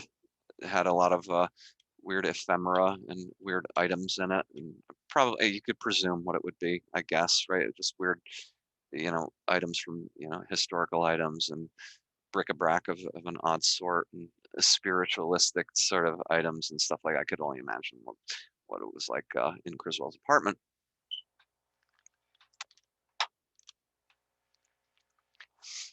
Flying saucers. Yes, there is a section here called Flying Saucers. In the vision of many men, we have seen the inhabitants of other planets who have visited our Earth. I predict that these visits will increase in frequency over the next 20 years. By 1988, there will be substantiated records of visits to Earth from other planets. And from time to time, many Earth people will leave this Earth to return to alien planets with the visitors from outer space. And in the long run, these will be the lucky ones, for they and their descendants will escape the dooms. I'm almost going to start. I could start to hear his voice starting to creep up as I get to this sentence, because this is the first time he has introduced this concept in the whole entire book, which is kind of the prophecy that's the linchpin of the book in a lot of ways. So we're only a third of the way in, and he's already starting to give us the headline. I'll try not again. I don't want to try to do a Criswell imitation. And in the long run, these will be the lucky ones, for they and their descendants will escape the doomsday that will come on August 18th, 1999. August 18th, 1999. made it past that, the doomsday. So I remember again, he talks a lot. This doomsday prediction is one of the key predictions in the book, and it was sort of a key prediction of Criswell's. That's throwing all in, right? The end of the world. You can predict all kinds of things, cities collapsing, wars, famine, plagues, and it's all gonna inevitably at some point along the way happen. But the end of the world as we know it, right? The end of the world as we know it will happen on August 18th, 1999. We made it. Somehow we got through it. We probably by the skin of our teeth, by the skin of our ass, we somehow survived, and here we are still. So that prediction, the date's off. It's still forthcoming. The end of because it's the end of the world. It's not saying the world, the galaxies are going to collapse into one another, and he's saying the end of the world as we know it. Humans just are not going to be able to inhabit the Earth any longer. The aliens, the flying saucers, might presumably, could very well take us out. They took out earlier in the book, as we saw, he has a vision that they're going to take out Denver, right? Take out Denver. So here's the curious thing, right? Again, speaking to the fact that he's a true visionary and that he was born special. August 18th is Criswell's birthday. He was born on August 18th. The day that the world's going to end is also, it's on Criswell's birthday. So just because it hasn't happened yet doesn't mean it's not going to happen. Law and the future. I'm just going to read the first sentence. I predict drastic changes in the law. Sure, the law's going to keep changing. We will be completely subjugated by the state. That means that you will live for the state. Okay, yeah. I suspect, I don't know if he's going to get into utilization of the notion of communism or socialism at some point along the way there. We're going to jump through this really quickly. Subheading Interplanetary. Las Vegas, Nevada, March 10th, 1990. The very first Interplanetary Convention will be held in the new convention center on the famed strip with colony citizens of Mars, Venus, Neptune, and the moon in full representation. Governor Sawyer will make the opening welcome address. 1990. If that happened, think about, like in Steven Spielberg's feature film, Close Encounters of the Third Kind. It portrays something, a meeting with the aliens that happened, but that was kept secret from society for the most part, right? The aliens had already contacted some people, and those people were, if you remember Close Encounters of the Third Kind, they were drawn somehow. Criswell was one of those kinds of people who's drawn to it, who knows that this is going to happen. So it probably did happen. In 1990, the very first Interplanetary Convention was probably held in Vegas. We just weren't told about it, right? We know now. We know better now. Even the government very recently in the news, you could see it in literally yesterday's news, very recently is starting to indicate that, yes, we have been, visited before. We have, pretty suspect incidents, circumstances. Is there verifiable proof that hasn't been shared with us yet? Remains to be seen. The Prince of Darkness. So this is the Prince of Darkness, which of course is a little sort of diminutive for the devil. So again, the religious association, 1976 through 88. He says that a Prince of Darkness will come, a despot who will take over Asia and make the women prostitutes, and will, engulf his country in slavery. And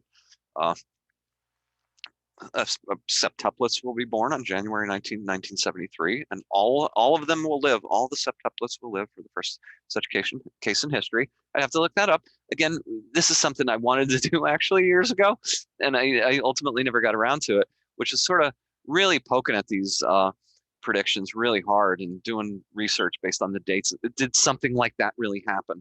Did something that in other words, he's visionary. He didn't quite see it exactly the way that it happened, but he was right again. It really happened. The boiling lake. I predict a catastrophe which will strike an unsuspecting lakeside resort in a European nation. The Boiling Lake. This one goes on quite a while too. Again, he really likes these real sort of biblical Book of Revelations the Boiling Lake, Book of Revelations kind of shit, the end of the world type of stuff. That one goes on for a while. A folk singer will commit suicide during Easter week 1969.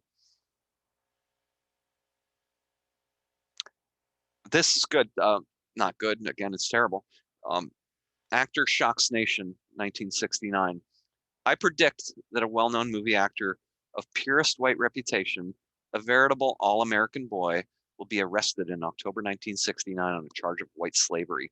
It will be exposed that this man and several of his colleagues have kept more than 30 young runaway girls in slavery in the secretly excavated basement of his Beverly Hills mansion, where they have performed inhuman acts of sadism on these young girls and have killed 7 of them. An actor shocks the nation in 1969.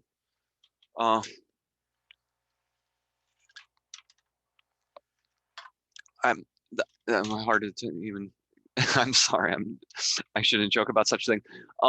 Yes, of course. Sadly, in today's world, we become even more acutely aware and more knowledgeable that yes, these kinds of trafficking networks do exist to probably a greater extent than we might even know.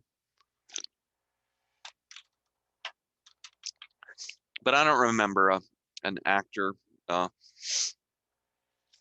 who, ultimately was outed for shocking the nation for, being part of a white slave network and especially killing kids, right? Does that mean that in 1969 did all kinds of horrific shit not go down? Sure it did. Which again is where Criswell and I are like that. Where again you could say politically, I don't know Criswell's politics, so I shouldn't opine. I think he's pandering again to what he believes is his core audience, or probably is his core audience. I mean, he was able to persist in this charade for the better part of his adult life. But we're like this, right? We're like this in the sense that I want to try to be an optimistic person. I want to try to say that there's good in humanity that will flourish, and it does. And there's a push-pull. There's inherent tension. I guess I'm not trying to sound Manichaean. I'm not trying to sound like the old good versus evil, and evil is going to triumph inevitably. But a lot of bad shit goes down, and that's where I think me and Criswell. This is where he's appealing, because you say, well, that's not going to be wrong. The particulars, the date, maybe the name he uses, there's little particulars are going to be wrong, but his general understanding of how fucked up and flawed human nature is spot on. It's spot on.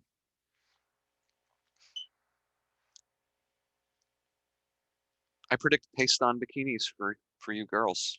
Paste-on bikinis probably exists today. I'm sure that exists today, actually. Nostradamus and the White Death. The deluge. The deluge. So again, more of the flooding. More of the flooding. Will water be our downfall? And more about how Mother Nature does, and this has come up now a few times. As you can see, as we get deeper into the book, he's really starting to pound home these end of days scenarios. Will Mother Nature do all kinds of destructive things? They're destructive in the sense they're destructive to us, right?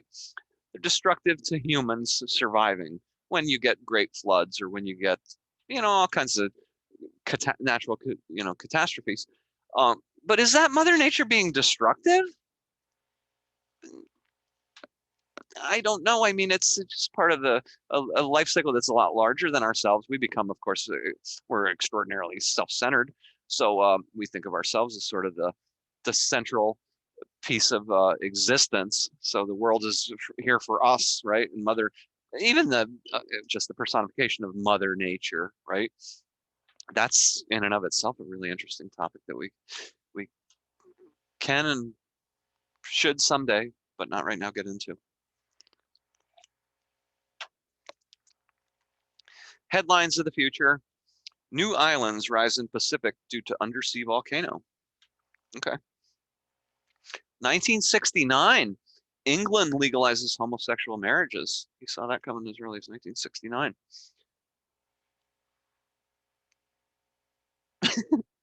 Lake Michigan to be drained for much needed land in 1978. They're going to drain Lake Michigan, much needed land, right?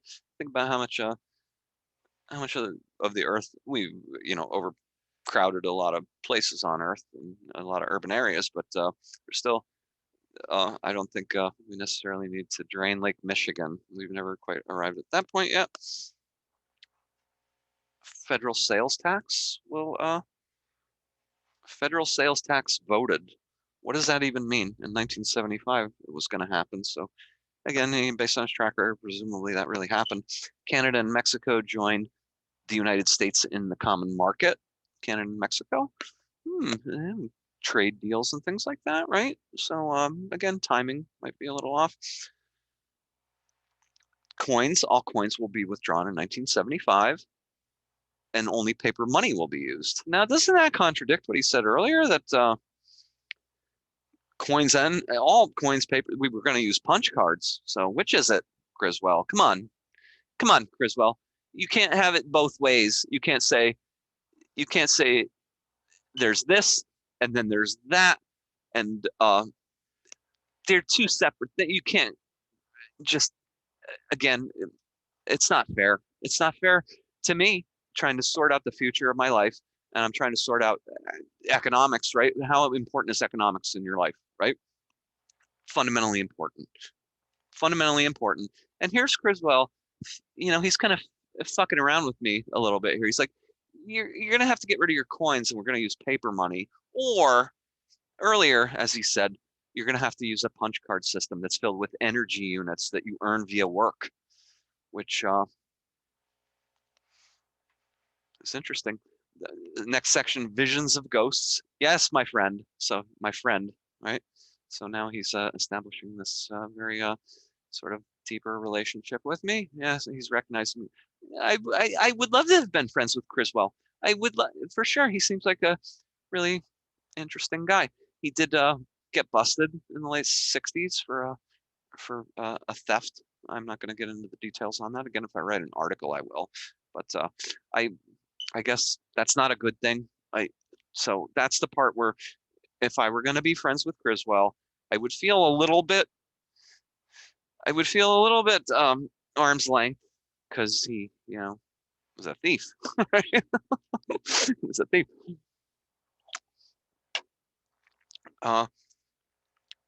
Next section, visions of ghosts. Yes, my friend, sooner or later, you and I will join the gallery of ghosts we have known. Short, fat, young, and old ghosts will give us the hand of welcome on that gleaming golden shore. These ghosts will be exactly as we remember them. From our Aunt Minnie with her floppy hats and her fluttering hands to Great Uncle Dave, who always smelled of tobacco and sliced apples. From our childhood bully, who lived on the next block, to that sweet simpering mama's boy who was held up as an ideal. From the town idiot and his senseless grin, to the town invalid who was always being pushed around in his wheelchair, fair weather or foul. On that golden shore there will always be the other items, or their unreasonable duplicates of secret attics, babbling brooks, sunsets we can't forget, or quiet moments of personal tragedy. There will be the sunlit streams of our childhood, ready for us to walk down once again, the terror of storms, and the ever-present tinkling laughter of loved ones for us to enjoy. Everything in our past will be there, from the hollow promises of peanut politicians to the hateful remarks of our enemies, from the look of our mother's eyes to the very color of the favorite dress she wore, from the rich, full feeling of devotion to the shallow sense of hate, from the feeling and foundation of failure to the elation of success. Yes, my friend, it is all these, and when you and I join this gallery of living ghosts, we will see it all again in your incredible future, whether you like it or not. I think I'm just barely approaching halfway point of the book there, and that's very Criswellian. Let's put it that way. Very Criswellian, as you may take Criswell to be, if you're even if you're just only principally familiar with Criswell through his narration of Night of the Ghouls and Plan 9 from Outer Space. That's very Criswellian. It's wonderful. So that was the whole prediction of visions of ghosts. That was quite astonishing, actually. I think it speaks for itself, so I don't think I need to say anything more.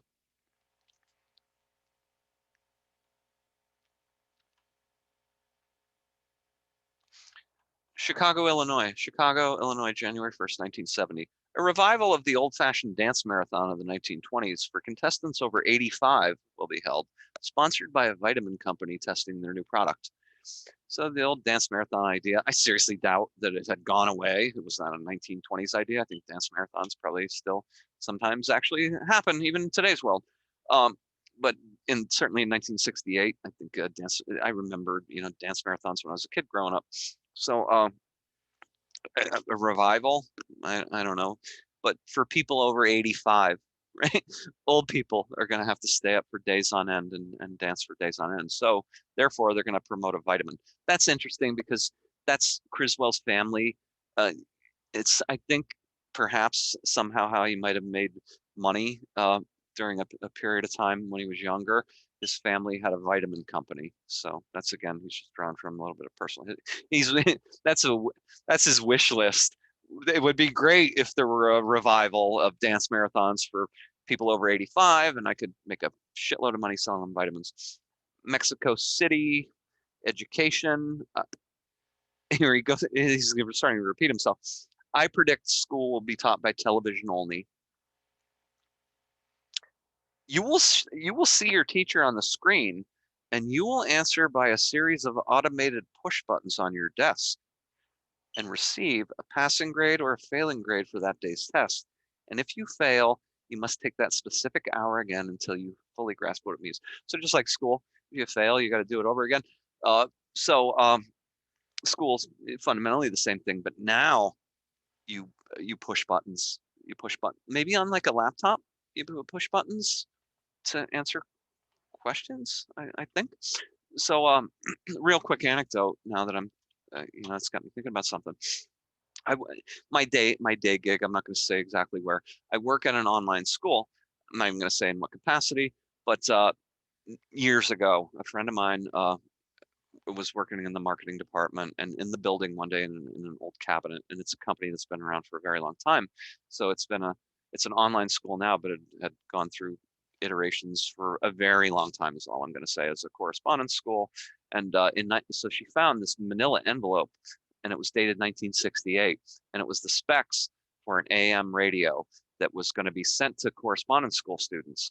So the AM radio had 4 buttons. Well, it had a tuning knob, obviously, and it had a volume knob, and it had a power button. But then I asked this question all the time, and I sometimes train new employees, so I like to tell this anecdote and ask them this question, and very few people have ever gotten it right. But I say, can you imagine those 4 buttons had a certain function, not the tuner, not the power, et cetera, et cetera. What do you think? Maybe think about 4 buttons on an AM radio, and you're in a correspondence school as a student. Correspondence school meaning you typically have to send your, well, I'm giving you a clue now, send your tests and things back and forth through the mail to get them graded. What if you had, and only one person, I've asked this question literally in the last 10 years of my life, I've asked this question to probably thousands of people over the course of time, training so many people. And I've asked them this question, what do you think those 4 buttons actually accomplished? Only one person never got the question right. So again, I'm trying to withhold any clues that would give you insight, so it doesn't make sense that anybody would get it. But you may be getting there if you're thinking about it, because Criswell was once again right. A, B, C, D.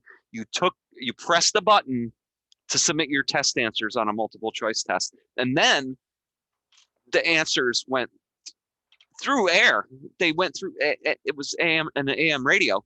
Immediately, they could record your answers and grade your test immediately. So you didn't have to wait. You didn't have to put your test in the mail to send it somewhere and then get it back, waiting weeks and weeks. So that's, again, where he talked earlier about education, how it's going to be sped up. You'll be able to become a doctor in 6 months. These are some of the, now it's you're really coalescing together in my head how he's really got a really broad vision. He's not just a visionary in terms of prophesying, he's got a broad vision and understanding of time and tide, how the world is going to, you know, morph and evolve, because it really happened exactly that. Education, you're going to push a button to get an immediate response. Death. Does anyone actually die? I don't even want to get into that. Nudity, human progress. Again, we're jumping now because you've got the point. And I want to male birth control pill. Of course, we talked about how he loves bringing up the pill, which was you know, a subject of contention between the generational divide. The pill was a subject of contention, and certainly still to some degree is a subject of contention. Contraception, generally, depending on what, you know, your religious background may be. I predict that a male birth control will be on the market in 1971. One pill will make a man sterile for 30 days with no side effects. That'd be a magic pill for a lot of guys, right? It'd be, wow, that's great. The fact of the matter is, guys are not real good at employing contraception, I don't think. I think women have to unfortunately take that responsibility upon themselves. Opinion. And it's just an opinion.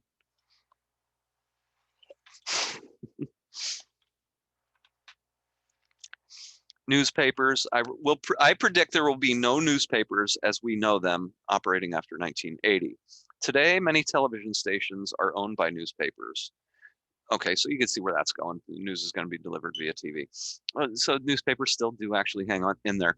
Somebody told me once that I was working in a job back in like 2000. This is a much younger man, and working in a place where customer service and sales were performed via phone. And they said to me, 5 or 6 years from now, place is not going to exist. The internet's going to take it all over. That didn't happen. So same thing. You see the shape of technology on the immediate horizon, and you think that everything is just going to immediately fold and change into something utterly and completely different. It generally takes a little bit longer than that. You've got the legacy of of generations who are getting older who still have an investment. So fundamentally, the point here being, people still do read newspapers. 1980, it's 41 years later. Is it a hard dollar? And do they have to, for a newspaper to survive in today's world, do they more than likely have to have an online entity and component? Sure. But newspapers still do exist. So again, it's another delayed prediction, I think, where he's not wrong. He's just got the timing off a little bit. So he's still maintaining a really, really high level of getting it right, a high level of accuracy. War in Korea. The war in Korea will start before June of 1969. A meteor will destroy London in 1988. The largest cemetery in the world will be reach that point by 1980. The death of Mao, medical facilities, juvenile delinquency. Let me read that. I predict that juvenile delinquency in America will increase steadily every year, as will teenage use of drugs. A curbing of the trend will not take place until 1979, when laws will be passed sentencing juvenile offenders to quote unquote ray treatment, a revolutionary system that uses controlled radiation to turn obstinate transgressors into meek conformists. It will be used on all criminals. It's like a Clockwork Orange type of thing, right? Again, 1979. So yeah, we overcame juvenile. We were going to overcome juvenile delinquency and the drug problem by 1979. Don't think again his timing's off. We haven't quite gotten there yet. We haven't figured that one out. Inventions. New York City. Men becoming cannibals. We think of cannibalism as a thing of the past. Again, it goes on for about 3 pages on that. Truth serum. It will be impossible for you to lie under a new medication, which will be given you before you enter court to testify.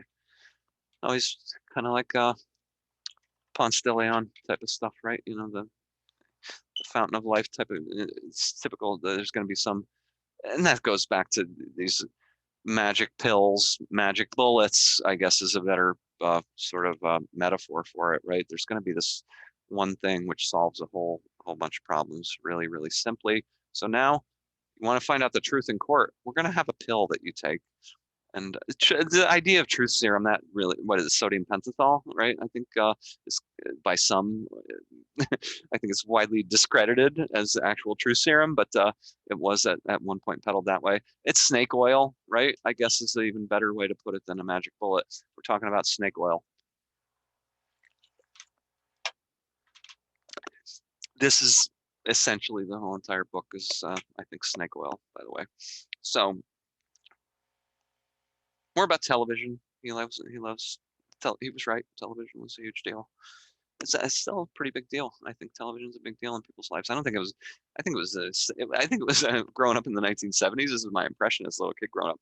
It was the central focus of your life. You went to school, you played sports, you did all these other things, but you fucking watched television like 7 hours a day. You started watching television, you started watching cartoons for an hour in the morning before you even went to school. As soon as you got home from school, you flicked the television on, you watch me anyway, you'd watch old, reruns of Batman and, the Brady Bunch and things like that. And then you just kept watching. Maybe you had to stop at some point and do homework, or you pretended like you were doing homework sitting on the couch while you were actually watching TV. And you just watched television all the way right straight through until the time he went to bed. So he knew his audience, again, how much people were invested. Television was a game-changing technology. Quite clearly, it's again really big in terms of changing the face of education, the manner of delivery. The whole classroom of the 21st century is not the class. There is none. It's the classroom of the 20th century is sayonara, end of days again for all kinds of aspects of society as we once knew them. Brazil, the loss of human hair, which he goes on a couple pages about that. Again, I'm starting. Oh, then he's got a really long one here. Perhaps this might be the longest prediction in the book, which is June 1st, 1995.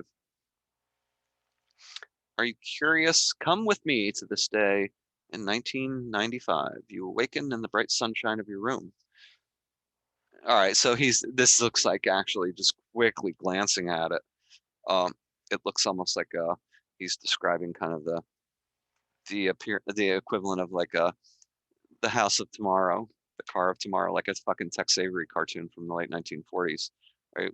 20 years later, he's still the technology of this day in 1995 will just encircle you, and your life will be entirely different. He loves this idea, obviously, because he literally goes on for about 8 or 10 pages. So that's by far the big prediction in the book, that technology in the home will just continue to become more sophisticated. And think about it. I mean, I have a robot. They call it a robot, and it moves around my house on the floor when I turn it on, and it vacuums the floor entirely on its own. I don't program it. It knows where to go. It figures it out entirely. It's a thinking thing. I have a robot in my house. Think about that. Think about that.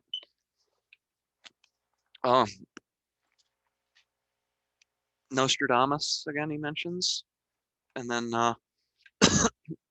so he goes into a little second section right at the tail end of the book, which is predictions concerning each of the 50 states. So he does a quick prediction for each book, or for each state rather, which again, you read in the book and you get to this point, you go, I wonder what he predicts for my state in the near future. So he's getting you to, take it a little bit more personally. Quite brilliant way to wrap it all up and end it. But on the very last page, transsexual transplants. I predict that the most shocking medical news of 1971 will be transsexual transplants. The first will be accomplished at Johns Hopkins Hospital, where transsexual operations are already taking place. But the transsexual transplant will include complete transplants of sexual organs from one sex to the other, enabling quote unquote former women to sire children and quote unquote former men to bear children through normal pregnancy. So he saw that on the horizon in 1971. Interesting that in this end of days book, this is at the very tail end of the book, really what he's about to wrap things up. And that's it's not the next to last prediction, it's the next to last prediction. So there's only 2 more predictions after that. And or prophecies, perhaps you can call them. 2 more predictions, and they're very brief. Life on other planets. I predict man will discover through encounter that life does exist on other planets. Recently, again, in the media, we've seen there's life forms on Mars, right? There's water on Mars. There's life like us, no, but he's not wrong to say there are life forms on other planets. We know this. We absolutely know this. Miracle drug. I predict a new one-shot serum that will cure and control almost all diseases except leprosy and cancer. Again, there's the snake oil. Wrap it up with the snake oil, the magic bullet. Everything but leprosy and cancer. So leprosy, I don't think is really quite the. I think there are parts of the world I think where leprosy, unfortunately, still very tragically exists. But cancer, on the other hand, yeah. So we haven't figured out a magic bullet for that one yet. But he's predicting that something else will come along. Everything except leprosy and cancer. All other diseases, right?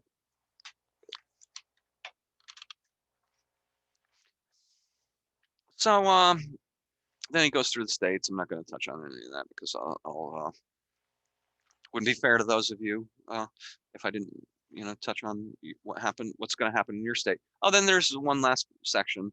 Beginning of the end, 1999. Man will harness nature. He will capture the sunlight. He will do all this. He will live in a quote unquote push button world. I think that's pretty fucking accurate, right? Maybe a touch screen world, right? Push buttons. Maybe he will next live in a touch screen world, but fundamentally the same concept. And it sounds very biblical, the language, even as I'm glancing at this, visions of the end, the end. So the end, right? The end of the world, August 18th, 1999. August 18th, 1991. So he ends with saying, aliens will one day, 2,000 years hence, crowd around a museum glass containing a broken fragment of Coca-Cola bottle, a bent hairpin, and a parched copy of our Bible, which managed to escape the terrifying destruction of our civilization. They will wonder what on earth was meant by the words Henry Ford or Hollywood, and what in heaven's name was a Criswell. That's a great ending. What in heaven's name was a Criswell? Um, that's Criswell predicts your future from now to the year 2000. I hope you guys enjoyed a quick, not all that quick, a brief walkthrough. And I hope you do go out and if you enjoyed that, go grab the book. Of course, that's just a very quick snippet of really all that it contains, even though it is a fairly slim little volume. And then there are, again, other Criswell books, which you would certainly be delighted to get your hands on, and then go find all the Criswell Predicts syndicated articles you can online, because there's enough out there to keep you busy for quite some time, and hopefully entertain you. And I hope this has been entertaining. That was principally what I was hoping to accomplish today. I find Criswell to be a pretty interesting figure, just that I'm sure, like every other Ed Wood fan, he seems like a really colorful figure, one of the more standout figures within that sort of what we think of it when we think as Ed Wood fans. We think about the Ed Wood universe of this handful of colorful characters who seem to gravitate into his orbit. And we think about people like Tor Johnson, and we think about Vampira, and we think about Paul Marco, Kelton the Cop. We think about a variety of different people who are kind of orbited around Ed, but I'm hard pressed. I'm really honestly hard pressed to think that any are quite as unique and fascinating as the Amazing Criswell. Thank you for joining me this week on the Ed Wood Summit podcast. We'll get back to Criswell again, I promise, at some point in the future. And in the future, keep an eye out. Subscribe. Hit the subscribe button, because you'll get a notifier that I've posted a video, even if I've done so before it goes up on linked on the Ed Wood Wednesdays blog, which you can also go to read tons more about Ed Wood, watch previous podcasts, etc. And if you're an Ed Wood fan, hope you'll join us again in the future.